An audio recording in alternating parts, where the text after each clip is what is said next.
Saya nyuwun tidak ada satupun ASN Kementerian Agama, ASN itu PNS dan non-PNS, guru PNS, guru non-PNS, penyuluh PNS, penyuluh non-PNS, dan sebisa mungkin keluarganya, untuk tidak menjadi panitia, tidak menjadi penyelenggara, tidak menjadi khotib, tidak menjadi imam, dan tidak menjadi jamaah. Saya ingin memulainya dari yang pertama yang saya sampaikan tadi. Sudah terlalu banyak korban berjatuhan. Bahkan lebih dari itu, hampir semua rumah sakit sekarang kapasitasnya sudah penuh. Oleh karena itu, maka harus ada tindakan ekstra. Apa yang tadi disampaikan, yang terakhir oleh Pak Mahsud, misalnya tentang angka-angka, tentang data, zona, dan sebagainya, nampaknya kita punya persoalan klasik. Persoalan data, persoalan sajian data, persoalan tentang validitas data. Jadi, sebelum nanti kita sampai di Idul Adha, secara umum akhirnya disimpulkan bahwa se-Jawa Tengah ini tidak bicara tentang zona merah, zona kuning, dan sebagainya, tetapi bicara pada sisi level, yaitu level 3 dan level 4. Meskipun juga, barusan kami koordinasi dengan Dinas Kesehatan Provinsi Jawa Tengah, data pelevelan itu juga ada yang sebenarnya tidak valid, dan tidak validnya itu dalam posisi kabar baik, artinya yang tersaji itu kabar baik. Misalnya, ada sesungguhnya kabupaten yang berada di level 4, tetapi itu tercatat di level 3. Misalnya ini sekali lagi persoalannya adalah persoalan data. Dan kalau kita berdebat di situ, kita nggak pernah bergerak. Akhirnya persoalan, ini bahasa saya, persoalan ini disederhanakan.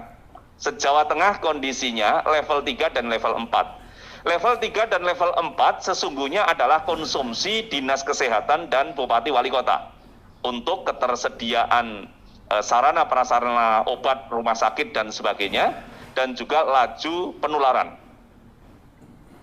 Nah, ini yang nanti akan membedakan langkah apa yang perlu dilakukan terkait dengan rumah sakit dan sekitarnya, dan bagaimana menghentikan laju penularan. Tetapi se-Jawa Tengah 35 kabupaten, kita semua masuk dalam posisi PPKM darurat, baik itu yang di level 3 maupun yang di level 4. Clear pagi ini tadi kita koordinasi dengan Dinas Kesehatan. Nah, Oke, kita di situ. Jadi kalau kemudian kita berdebat ini datanya begini, terlalu panjang perdebatan kita. Karena kalau kita bicara tentang kabupaten, kita akan bicara ada 35 versi kabupaten kota se-Jawa Tengah. Apalagi kalau kemudian diturunkan menjadi per kecamatan, ada 514 kecamatan se-Jawa Tengah. Dan kalau kemudian nanti per kelurahan, apalagi RT RW, nanti angka-angkanya sebagaimana yang tadi disampaikan oleh Pak Masun tadi, ada sekian itu. Tetapi apapun yang ada data itu, tentu kita menghormati di masing-masing data. Keputusan untuk kemudian menjadi PPKM darurat adalah memasukkan itu tidak dalam zona merah, zona kuning, dan sebagainya, tapi di level 1, 2, 3, dan 4. Dan ternyata Jawa Tengah semuanya berada di level 3 dan level 4. Artinya, se-Jawa Tengah adalah PPKM darurat. Kebijakan PPKM darurat seperti apa? Sekali lagi nanti kita akan masih menunggu. Tetapi garis besarnya teman-teman bisa mengikuti di media atau pemberitaan atau informasi yang sekarang ini sudah tersebar. Teman-teman semua, baik. Saya ingin memulainya dari yang pertama yang tadi saya sampaikan. Kondisinya sudah semacam ini.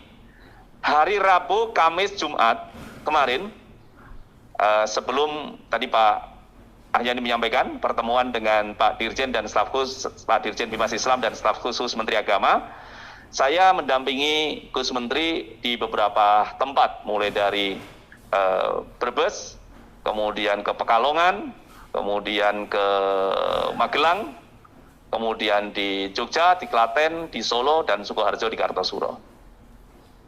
Saya mendengar langsung dari beliau betapa Presiden sedemikian mengkhawatirkan kondisi yang terus berkembang ini.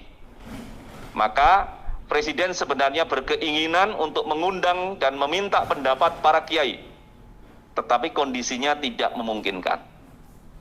Akhirnya Gus Menteri yang harusnya hari itu, hari Rabu itu, Selasa, Rabu, mulai Selasa itu, beliau berada di Abu Dhabi untuk beberapa kegiatan keagamaan, termasuk tentang penyelenggaraan imam masjid. Ya, imam masjid yang ada di sana, pengiriman imam masjid yang ada di sana, itu diperintahkan oleh Presiden untuk menunda dulu, dan kemudian meminta Gus Menteri untuk bertemu dengan kiai-kiai besar se-Jawa, mulai dari Jawa Barat, Jawa Tengah, DIY dan Jawa Timur. Itu yang dilakukan. Betapa ada persoalan dan ada kekhawatiran yang besar terkait dengan nanti kalau Idul Adha ini menjadi sumber atau pencetus epicentrum baru penularan COVID-19. Saya dan kalau yang di ruangan ini ya Pak Afif ada di belakang saya, itu bahkan Pak Afif sampai hari Sabtu itu baru sampai di Jawa Timur, itu menyaksikan betapa pimpinan kita, Gus Menteri Agama, Gus Yakut Khalil Qomas, hampir tidak punya rasa capek. Dari pagi buta, pagi dini hari, sampai dengan menjelang dini hari. Dan kita bersyukur, para kiai terbiasa menerima tamu itu sepanjang waktu, jadi tidak ada batas jam kunjungnya, jika kita bisa bertamu jam 10 malam, jam 11 malam, itu sesuatu yang memudahkan kita.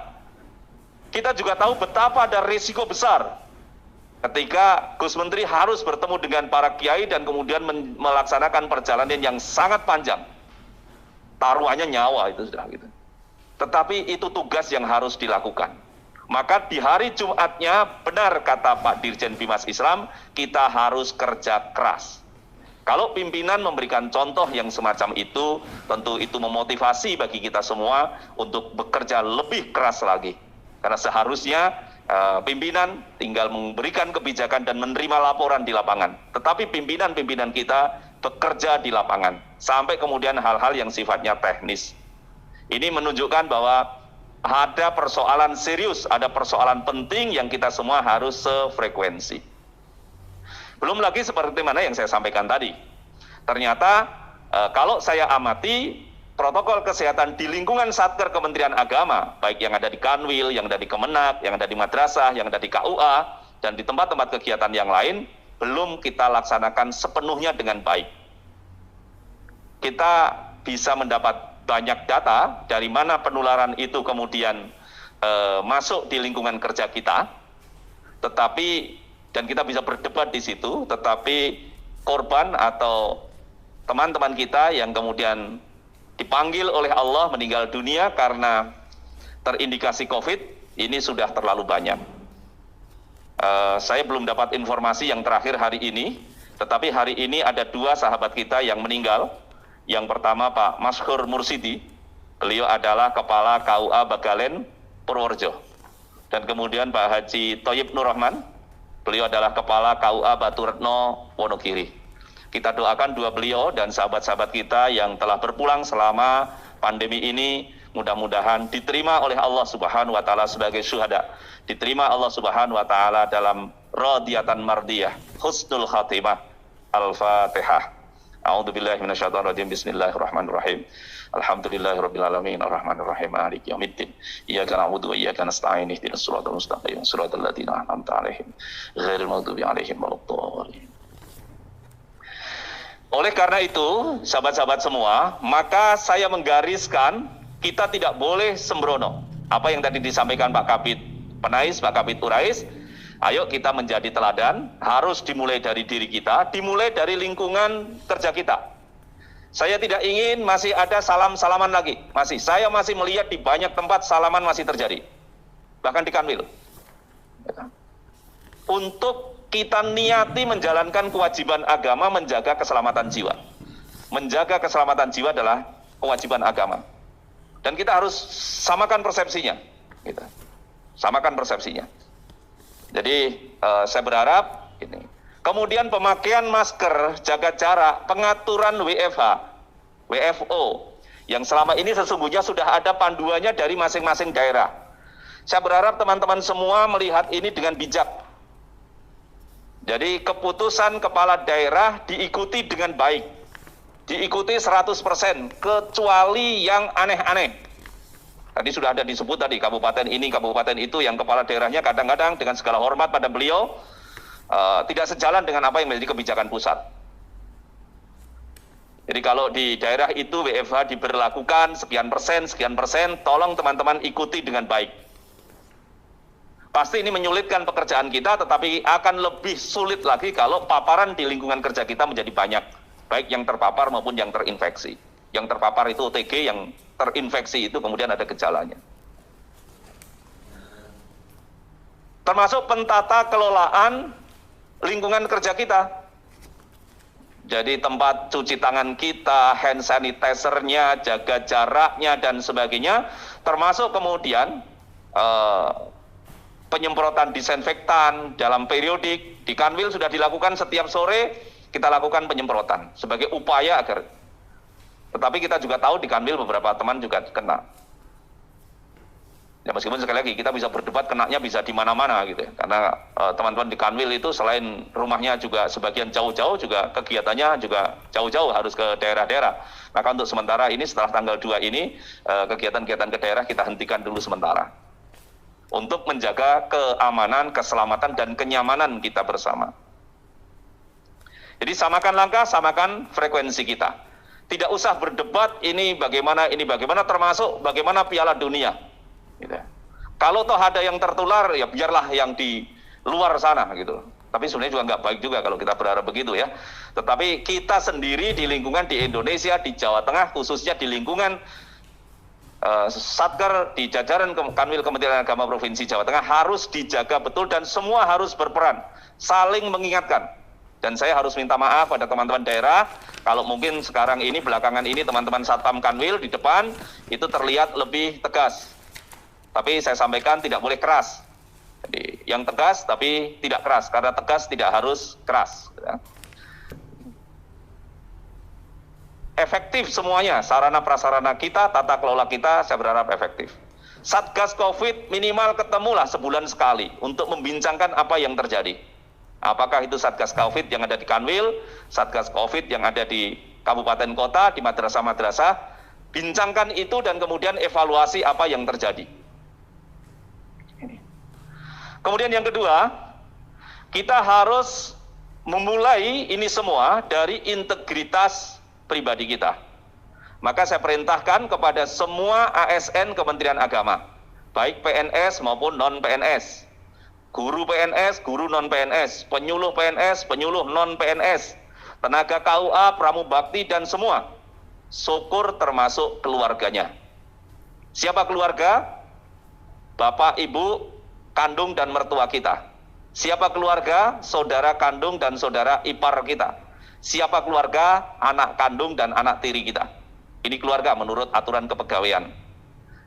Menjadi teladan di dalam menjalankan SE 13 2021 dan SE 15 2021 dengan cara tidak menghadiri, tidak datang ke rumah ibadat, baik itu masjid, gereja, pura, vihara, kelenteng, dan sebutan-sebutan yang lain, musola, kapel, langgar, dan sebagainya, di daerah zona oranye dan merah.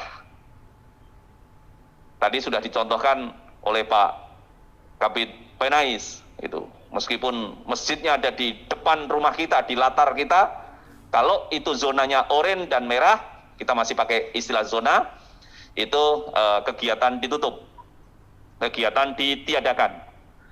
Teman-teman yang menjadi takmir masjid, saya berharap bisa berperan di sini semaksimal mungkin.